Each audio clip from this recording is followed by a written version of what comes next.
Геннадий Айгип.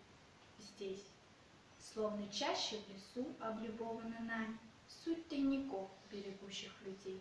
И жизнь уходила в себя, как дорога в леса, и стало казаться ее иероглифом мне слово «здесь». И оно означает и землю, и небо, и то, что в тени, и то, что мы видим воочию, и то, чем делиться в стихах не могу. И разгадка бессмертия не выше разгадки куста, освещенного зимнюю ночью. Белых веток над снегом, черных теней на снегу.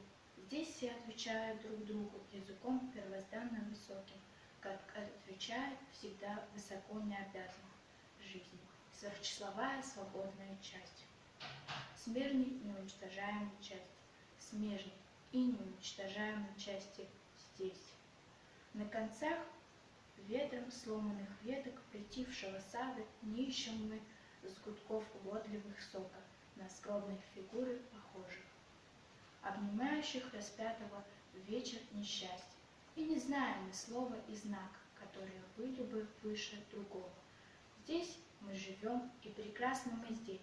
И здесь, умолкая, смущаем мы я, но если прощанье с нею сурово, то и в этом участвует жизнь.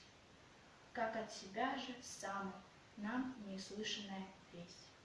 И от нас, отодвинувшись, словно в воде отражение куста, останется рядом она, чтобы занять после нас нам отслужившие наши места.